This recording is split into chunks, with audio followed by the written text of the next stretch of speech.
پھر کے کونی داستان اہل کیا بات رضا کیا بات رضا کیا بات رضا رضا رضا کیا بات رضا آب تقدیر سے جس میں پودے جمے اس ریاض نجابت پر لاکھوں سلام ان کے مولا کے ان پر کروڑوں درود ان کے اصحاب ہوئے رت پر لاکھوں سلام کیا بات رضا کیا بات رضا کیا بات رضا کیا بات رضا ایک سینے تک مشابہ ایک وہاں سے پاؤں تک اس نے سبتر جن کے جاموں پہ ہے نیمان نور کا ایک سینے تک مشابہ ایک وہاں سے پاؤں تک اس نے سبتر جن کے جاموں پہ ہے نیمان نور کا نور بنتے نور زوج نور ان میں نور و نور متعلق میں اللہ میں ڈالا نور کا بڑھ تیری نسل پاک میں بچہ بچہ نور کا تو ہے عین نور تیرا سب گھرانہ نور کا کیا بات رضا کیا بات رضا کیا بات رضا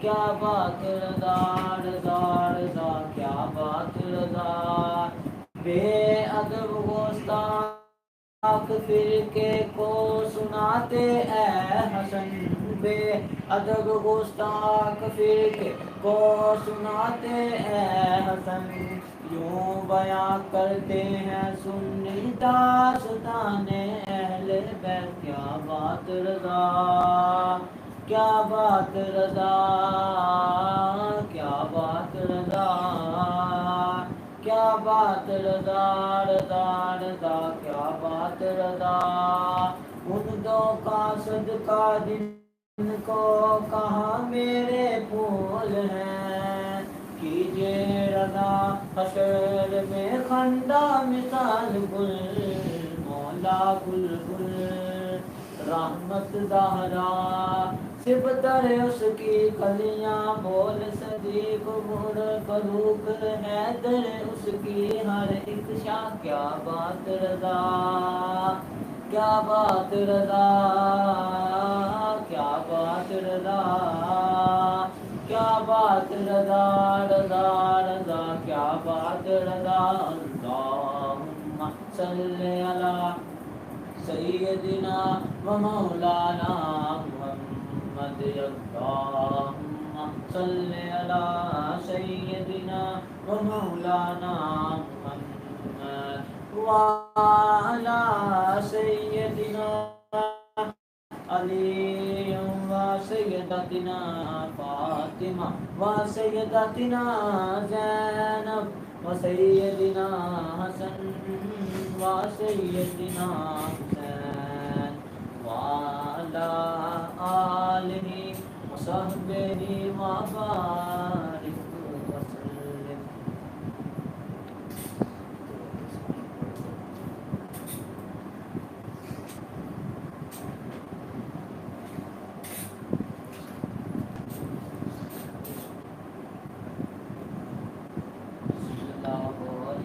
یا رسول اللہ وسلم علیکہ یا حبیب اللہ کوئی گل باقی رہے گا نہ چمن رہ جائے گا بس رسول اللہ کا دین حسن رہ جائے گا ہم سفر پا میں ہے کوئی دم کا چہچہا بلبلیں اڑ جائیں گی سونا چمن رہ جائے گا بس رسول اللہ کا دین حسن رہ جائے گا اور نام شاہ نے جان مٹ جائیں گے لیکن یہاں نام شاہ نے جان مٹ جائیں گے لیکن یہاں حشر تک نام و نشان پنجتن رہ جائے گا کوئی گل باقی رہے گا نہ چمن رہ جائے گا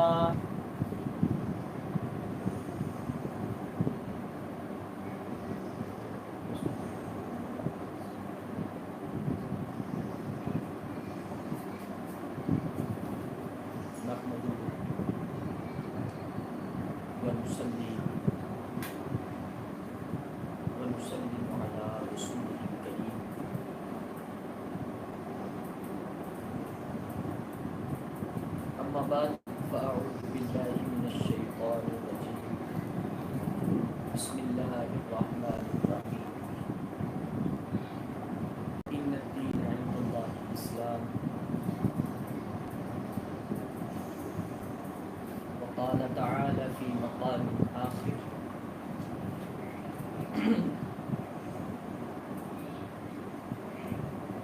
من الذين فرقوا دينهم وكانوا شيعا كل حزب بما لديهم فرحون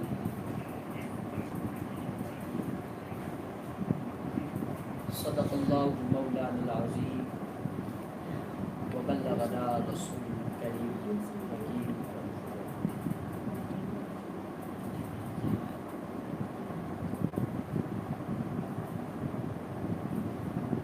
منزه عن شريك في محاسنه فجوهر الحسن فيه غير منقسم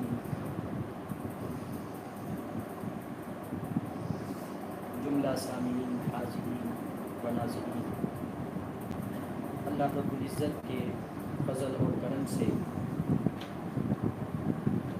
آج ہمارا چوتھا لیکچر ہے اور پچھلے کئی دنوں سے ہم ایک مسئلہ پر گفتگو کر رہے ہیں امت میں فرقہ واریت اور انتشار کے اسباب پر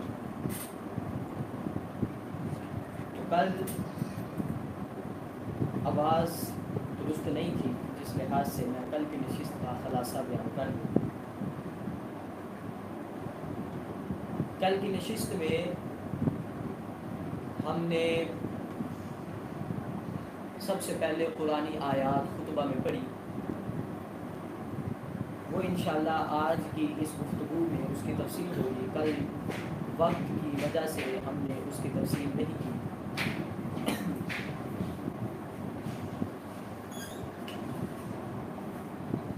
تو آج کی اس گفتگو میں انشاءاللہ تعالی اس کی تفصیل کی جائے گی اور پھر کل ہم نے احادیث نبوی پڑھی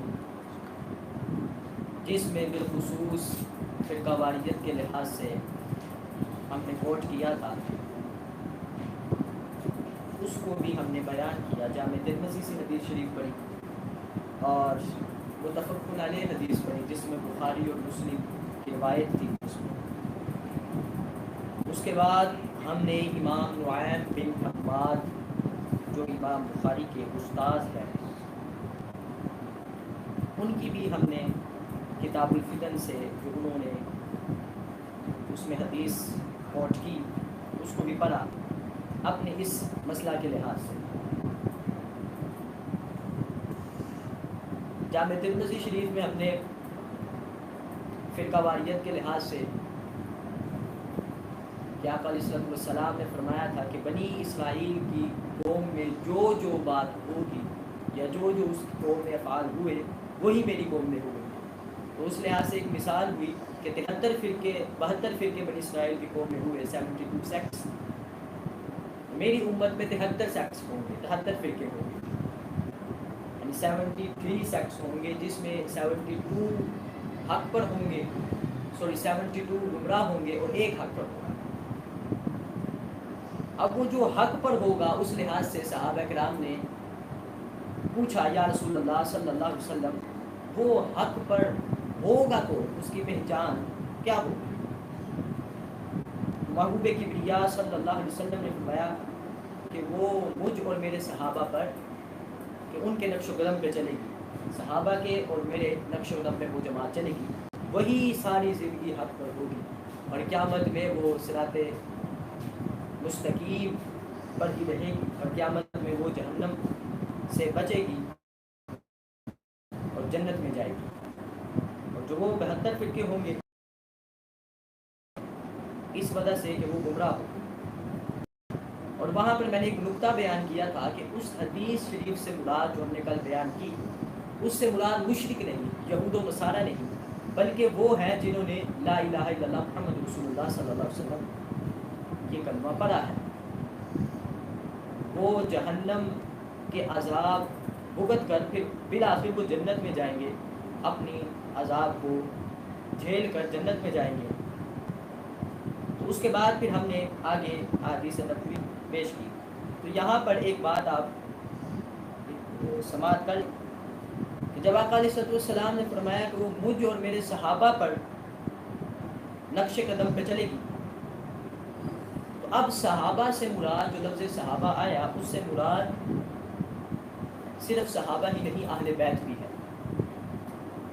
تو اس طرح کی کہ جہاں پر آقا علیہ السلام صحابہ کی بات کریں گے تو سمجھ لینا کہ وہاں پر اہل بیت بھی ہے. جو ان کے بارے میں بیان ہوگا وہی حکم اہل بیت کا ہوگا، اسی کے بارے میں بیان ہوگا. اس لیے کہ اہل بیت میں سیدہ فاطمہ الزہرا رضی اللہ تعالیٰ عنہ صحابیہ ہیں، اور سیدنا علی المرتضیٰ رضی اللہ تعالیٰ عنہ یہ صحابی ہیں، حسن و حسین صحابی ہیں اور اہل بیت کی بھی شان رکھتے ہیں. تو اس واسطے جہاں صحابہ کا ذکر ہوگا وہاں اہل بیت کا بھی ہوگا، لیکن جہاں اہل بیت کا ہوگا وہاں تمام صحابہ کا نہیں ہوگا، انہی صحابہ کا ہوگا جو اہل بیت میں شامل ہیں. تو اس چیز کو بھی آپ سمجھ لیں. تو اپنی گفتگو کو آگے بڑھاتے ہیں.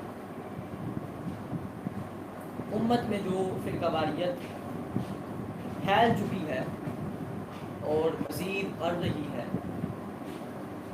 اور اس کی بریک کا بھی نہیں پتہ کہ کب لگنی ہے، خصوصاً پاکستان. یہ وہ ملک ہے، اپنی میں نے پچھلی نشست میں بھی بیان کیا تھا کہ یہ وہ ملک ہے جس کا ہر بندہ ہر کچھ ہے، انجینئر بھی ہے، ڈاکٹر بھی ہے، عالم بھی ہے، مفتی بھی ہے، ہر چیز، ہر ایک بندہ، سیاستدان بھی ہے، مذہبی لیڈر بھی ہے، سیاسی لیڈر بھی ہے، چونکہ وہ کہتا ہے جو میں کہتا ہوں وہ درست ہے. تو ایسا کہنا ہی اس کی کم عقلی ہے، اس کی کم علمی ہے.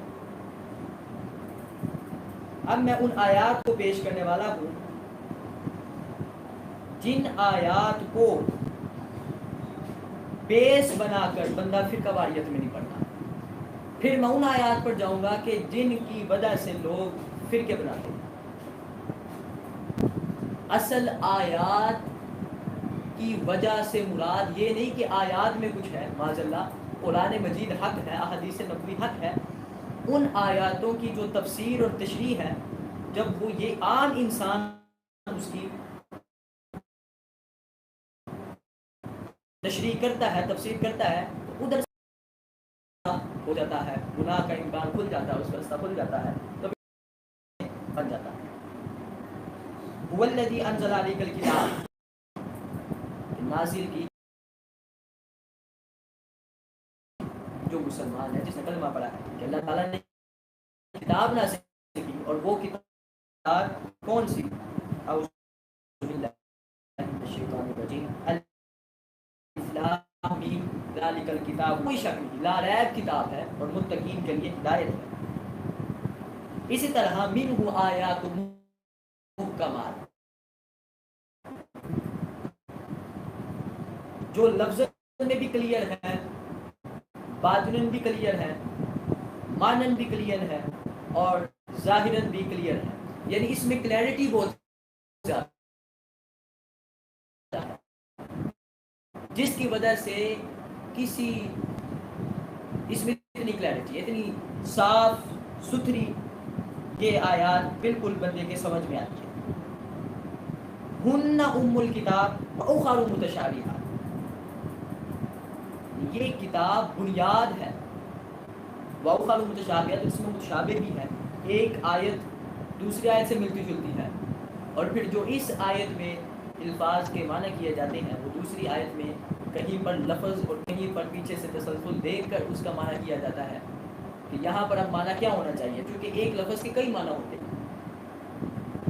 اب مثال کے طور پر عین، آنکھ کو بھی کہتے ہیں، چشمے کو بھی کہتے ہیں، گھوڑے کو بھی کہتے ہیں، تو ایک لفظ کے بڑے معنی ہوتے ہیں. اس طرح کے جو مشابہ آیات ہوتی ہیں ان کا دھیان رکھنا پڑتا ہے کہ ہم نے پچھلی آیت میں کیا تھا اور اب آگے اس کا کیا ہے. تو اساسی عقائد بھی، اساسی مسالے بھی، اور اساسی اخلاق بھی، یہ فاؤنڈامنٹلز ہیں.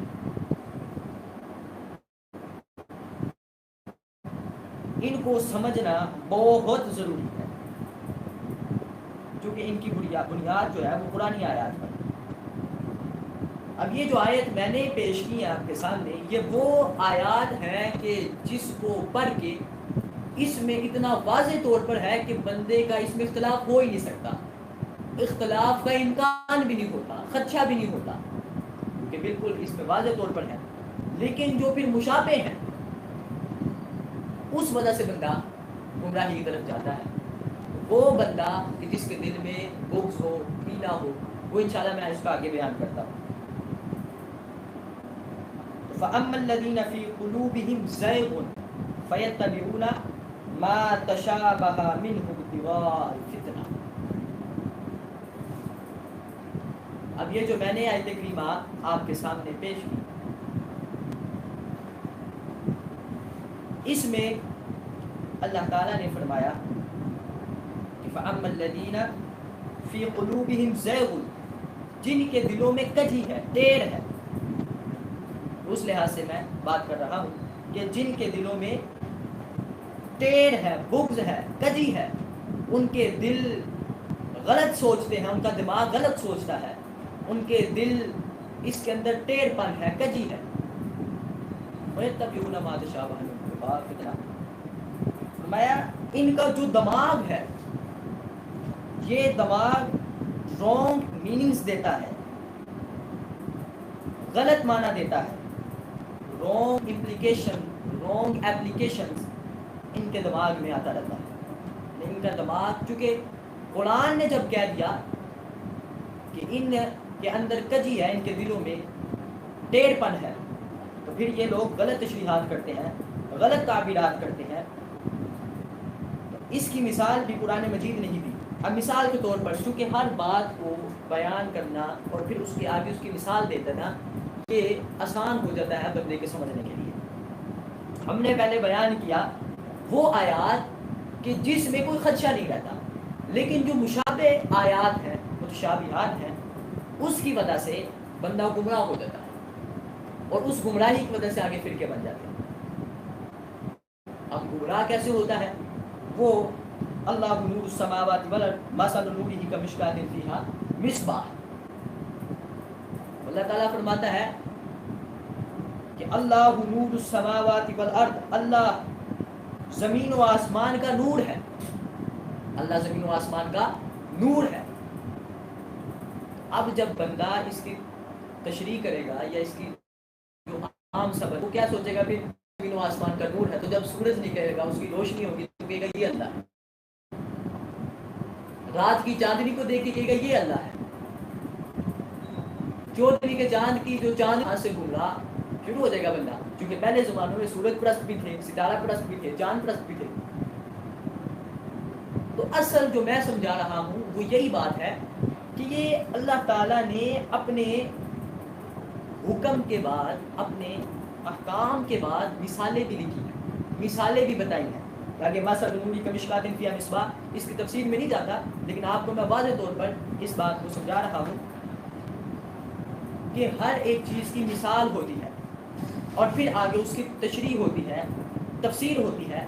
جو آج کہتے ہیں کہ صرف قرآن پڑھو، عام سا بندہ بھی اٹھ کے قرآن پڑھے، اس کی تفسیر کرے، اس کی تشریح کرے تو وہ گمراہ نہیں ہوگا تو کیا ہوگا؟ اس واسطے عالم دین کے زیر سایہ بندہ قرآن کا ترجمہ پڑھے، وگرنہ پھر وہی حساب ہوگا اللہ نور السماوات والارض کو پڑھ کے کہے گا یہ خدا ہمارا. تو اس واسطے تفسیر اور تشریح کا سمجھنا بہت ضروری ہے. یہ وہ آیات ہیں جس بیس پر بندہ گمراہی کی طرف جاتا ہے اور پھر اس گمراہی پر ڈٹنے کی وجہ سے بندہ فرقے میں وہ مبتلا ہو جاتا ہے، پھر فرقہ ایک بن جاتا ہے، پھر اس کی آگے لوگ جو کم عقل ہوتے ہیں اس کی پیروی کرنے لگ جاتے ہیں، پھر آگے نئے سے نئے فرقے جنم لیتے ہیں. یہ بھی ایک طریقہ ہے فرقے بننے کا جو میں نے آپ کے سامنے بیان کر دیا. چونکہ اللہ تعالیٰ وَيَضْرِبُ اللَّهُ الْأَمْثَالَ، اللہ تعالیٰ مثال سے بیان کرتا ہے. وَيَضْرِبُ اللَّهُ الْأَمْثَالَ، اب اس کا مطلب یہ نہیں کہ اللہ مثال کا محتاج ہے، بلکہ انسان محتاج ہے. اللہ تعالیٰ مثال اس لیے دیتا ہے تاکہ انسان کو سمجھنے میں آسانی ہو، لیکن انسان کی رہنمائی ہو، انسان کو پتہ چلے کہ ہے کیا ہے سب کے لیے. لیکن یُضِلُّ بِهِ کثیر وَيَهْدِي بِهِ کثیرا، کچھ لوگ اس کو پڑھ کے گمراہ ہو.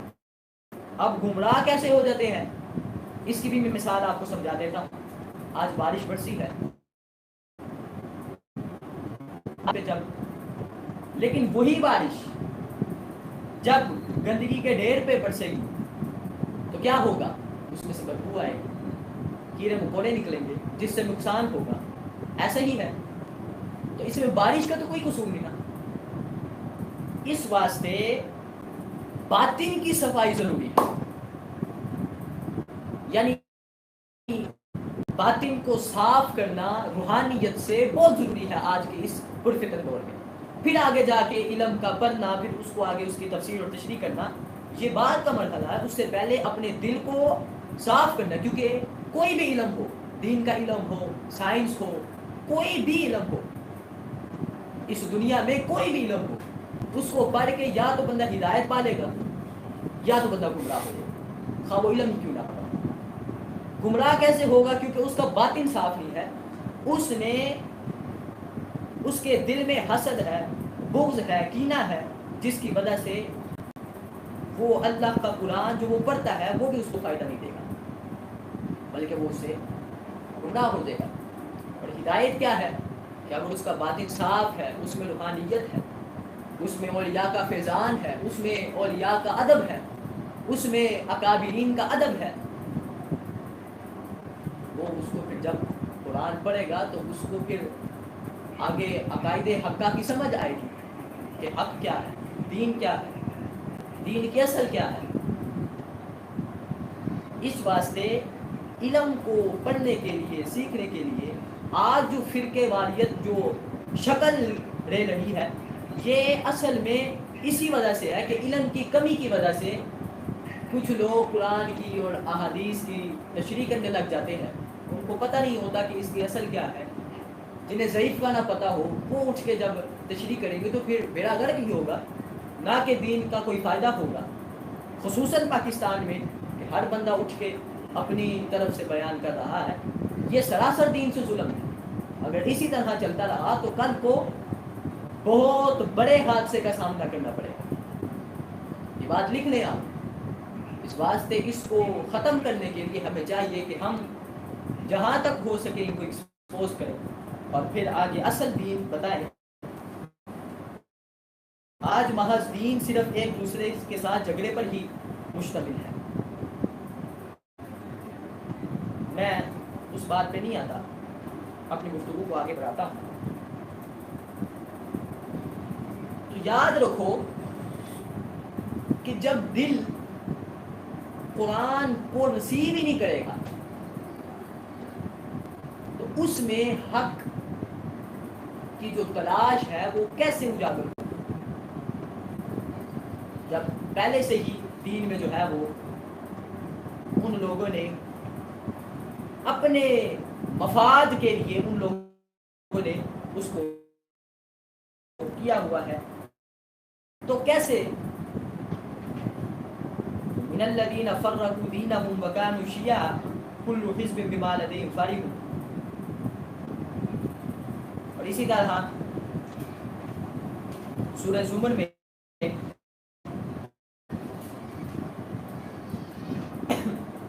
اس بات کو تفصیل سے بیان کیا گیا جو میں ابھی آپ کے سامنے پیش کرنے والا ہوں کہ افمن شرح اللہ صدرہ للاسلام فهو علی نورہ من ربہ. جس شخص کا سینہ اللہ نے اسلام کے لیے کھول دیا اور جس کے نیچے میں اپنے پروردگار کی عطا کی ہوئی روشنی میں آ چکا ہے. اب کیونکہ سینہ کھولنا اسلام کے لیے یہ ہر کسی کے لیے نہیں ہے، جو اسی کے لیے ہے جس کا سینہ پہلے سے پاک ہو، جس میں اسلام کی روشنی آئے، جس میں اسلام کی طرف آئے، دین کی طرف آئے، عقائد حقہ کی سمجھ ہو، اعتقادی بیماریوں میں نہ ہو، خوش اعتقادی میں ہو، تو پھر اسی سینے میں اسلام آئے گا، نہ کہ پھر اور آگے اس میں اسلام آئے گا. اس لحاظ سے بھی مثال پیش کر دیتا ہوں کہ بندہ تب ہی قرآن کی طرف آتا ہے جب اس کا دل، اس کا سینہ پاک ہوتا ہے، اور جب وہ پھر قرآن کو پڑھتا ہے تو پھر اس کو عقائد حقہ جو ہے وہ اس قرآن سے پتہ چلتے ہیں جس قرآن کو پڑھ کے کچھ لوگ گمراہ ہوئے تھے. حال ایک ہی ہے، قرآن ایک ہی ہے. اب یہ نہیں کہ وہ شخص پڑھے کہ جس کا دل پہلے سے برا ہے، بغض میں ہے، وہ پڑھے تو وہ گمراہ ہو رہا ہے قرآن کے حکم کے مطابق، اور جو حق پر ہے، جس کا دل پاک ہے روحانیت سے، وہ پڑھ رہا ہے تو اس کی ہدایت مل رہی ہے. ایسا کیوں ہے؟ اس کے لیے جو میں نے شروع میں ایک بات کی تھی اپنی نشست کو کھولنے کے لیے، وہ تھی میتھڈولوجی، طریقہ کار. جب تک طریقہ کار نہیں آپ کو ہوگا پتا تو آپ کس طرح آگے قرآن کی تفسیر کریں گے، تشریح کریں گے. اس لیے without following any specific methodology, یہ یاد رکھ لیں آج کی ان 3 نشستوں میں میں نے میتھڈولوجی کی صرف ضرورت بتائی. آئندہ پھر انشاءاللہ کل سے اس کا آگے فائدہ جو ہوگا وہ بھی آگے میں آپ کو بتاؤں گا. تو عقائد حقہ کو سمجھنے کے لیے باطن کی صفائی ضروری ہے. اب اپنی اصل گفتگو کی طرف آتا ہوں. چونکہ کل بھی خطبہ میں آیت کریمہ پڑھی گئی، تب بھی وہ اس کی تفصیل بیان نہیں ہوئی، تو آج میں اب تفصیلیں شروع کرتا ہوں. ہماری پہلی آیت جو تھی وہ ان الدین عند اللہ الاسلام وما اختلف الذین اوتوا الکتاب الا من بعد ما جاءهم العلم بغیا بینہم. کہ بے شک معتبر دین تو اللہ کے نزدیک اسلام ہی ہے. کیا ہے؟ اسلام. وما اختلف الذین اوتوا الکتاب الا من بعد ما جاءهم العلم بغیا بینہم.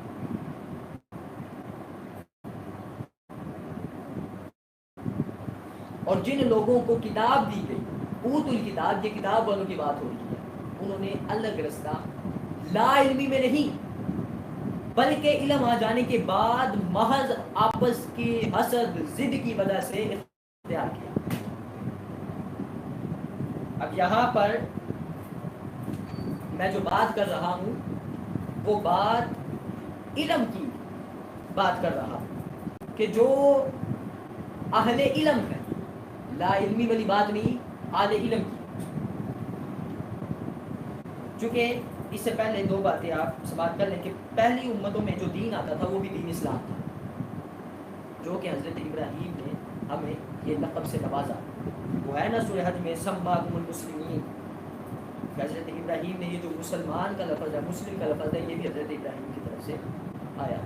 اور پھر انہوں نے جو دعا مانگی تھی کعبے کی دعا کے وقت، یعنی کعبے کی تعمیر کے وقت جو دعا مانگی تھی، وَمِن ذُرِّيَّتِنَا أُمَّةً مُسْلِمَةً لَكَ وَجَعَلْنَا مُسْلِمَيْنِ لَكَ، یا اللہ ہماری آگے امت میں سے مسلم بنا، مسلمین میں سے بنا. مسلمین وجعلنا مسلمین لکا، اس کا مطلب ہے ہم تیرے سامنے سر جھکانے والے ہیں. تو حضرت ابراہیم کی آگے قوم میں سے سارا آگے جو ان کا نسب ہے وہیں سے ہمارے آقا علیہ السلام آئے. ہمارے آقا علیہ السلام کا نسب حضرت ابراہیم علیہ السلام کے ساتھ جا جڑتا ہے. بیان کرنے کا مقصد یہ ہے وَمَا اخْتَلَفَ الَّذِينَ أُوتُوا الْكِتَابَ إِلَّا مِن بَعْدِ مَا جَاءَهُمُ الْعِلْمُ بَغْيًا بَيْنَهُمْ. اب ادھر بھی دو چیزوں کی بات ہے.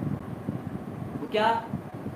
اہل علم میں، لا علمی نہیں بلکہ علم والے، جنہوں نے محض اپنی ضد پر آگے جو ہے وہ فرقے بنا لیے. اب لا علمی کی بنا پر، یعنی کہ جب تورات کے آنے سے پہلے، زبور کے آنے سے پہلے لا علمی کی جہالت تھی، اس پر لوگوں نے کئی فرقے بنائے ہوئے تھے، وہ لا علمی کی بنا پر تھا. لیکن علم آ جانے کے بعد، اور یہ جو لفظ ہے یہ سورہ شورا میں بھی آئے ہیں، اس کے بعد یہ ایک اور مقام پر اس کو بیان کیا گیا ہے. سورہ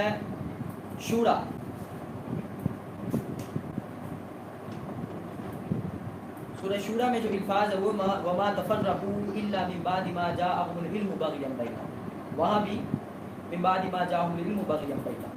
تو آج ہماری گفتگو ہوگی ما جاءهم العلم اور بغيا بينهم پر کہ اس کی اصل کیا ہے. تو اس طرح کے کئی الفاظ قرآن مجید میں آئے بغيا بينهم، وہ صرف ایک انسان کو سمجھانے کے لیے یہ بار بار پیش کیا گیا.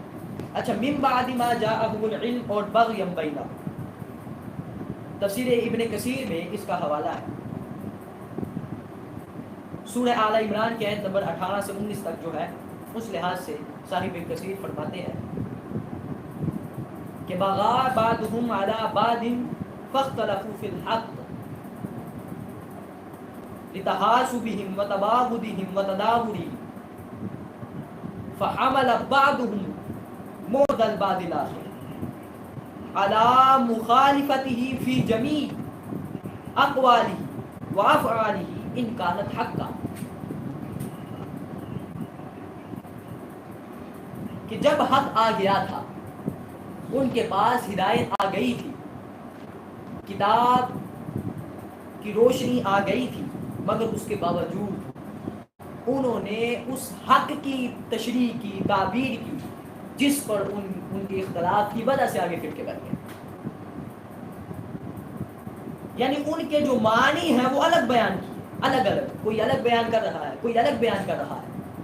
آج پاکستان میں کیا ہے؟